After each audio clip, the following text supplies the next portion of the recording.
Chapter 2. In these past 3 years, when B-Boy started to ignore me, I was indeed trying to move on. Like everybody advised. Give him time, don't push, he will come back. Well, it's fairly easy to say, but it's hard to resist. But I tried. I was going on dates, meeting new people, working, traveling, texting him every time I thought about him. Yes, I know I shouldn't. It was like living in parallel universes, totally separate but endlessly connected. As a girl in the age of 28, I was enjoying my life, but of course, wanted to find Mr. Right and have a full satisfying relationship. Unfortunately, in my big city, it's like an unreachable goal. Despite the city is full of young, aspiring people, boys don't seem to be interested in any commitments if there is a chance that it will last longer than 2 weekend nights. Another weekend's over, time to unmatch and swipe another round.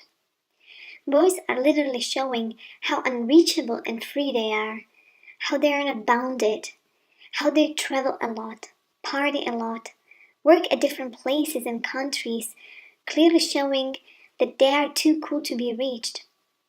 So you can clearly see relationship is not on their list. Unfortunately for a girl, there is less boys than girls. Competition is huge and even more challenged by the fact that majority of guys don't want to be labeled as boyfriends. I slept with 3 guys after my split with B-Boy. Something lasted longer, something was just for a few nights. I experienced a long period of drought, nearly 9 months without sex. And yes, that is simply crazy, believe me.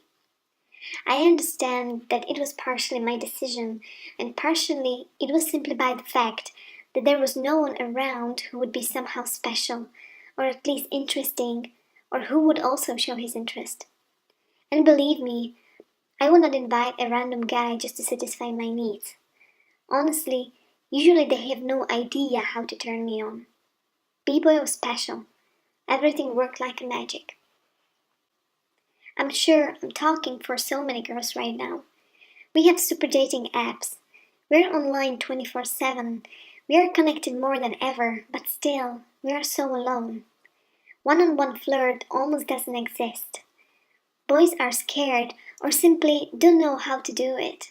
Staring to their phones all the time, missing opportunity to exchange a look with a girl which is sitting on a bus, looking at him for 3 minutes straight. Should we, girls, buy a giant inflatable hammer and punch guys every time we want to get some attention? And if we would take the opportunity into our hands and ask the guy first, how would they feel? Boys are hunters. We let them hunt. We are waiting for them, but they don't make the first step. No traps, no tactic. The only action they dare to do is on digital. They will invite us for sex in the second sentence, call us sweeties, but in real life, they're worse than useless. Seriously, guys, let us know how we should crack your codes. Lesson learned. Nobody cares. Even the easiest phase becomes a mission impossible. Hi, I'm Tom. Would you mind to spend an hour on a coffee with me? How difficult is that? I wouldn't refuse, just to have an option to escape the daily routine and not to feel that my life is slipping between my fingers, waiting for the day when I can finally forget B-Boy. So I was often forcing myself to go out, go to a bar or for a walk, because I knew that if I'm gonna be sitting at home, I won't find anybody there. But as I said, nobody was bold enough to come by, and if any date happened, I knew there won't be any second one. It really didn't help me to move on. In fact, it made it even worse because I knew that B-Boy, that special guy, is somewhere there, but he won't call me, and I'm getting into a phase when I'm forbidden to reach him, otherwise I will get into a trouble as he promised me he will do with police. Crossroads. Never-ending crossroads. In a city which is famous for its sex drive, wild night parties, free spirit or call it whatever. Again, this city has the label as I do, but reality is totally different. It's kinda ironic that it's not that easy to get a long-lasting sexual relationship or something more. People come and go. Goodbye city, as my flatmate calls it. I have this experience for almost 3 years since I moved here. I moved here to be closer to B-Boy. He wished that as well. He motivated me to do so. I moved here to start a serious relationship in a city which doesn't work for relationships. When I was talking to my last ex-friend with benefits, Nick, I said that what I'm missing the most in the city is simple intimacy. In a meaning that you can't show your real you, cannot show your weaknesses because everybody is so free and cool and nobody wants to hear about your blues. They can hardly feel honest sympathy for you. Nobody will give you a hug or do any physical gesture to cheer you up, holding their smartphones instead of your hand. Everybody is taking distance. Nobody wants to really get to know you.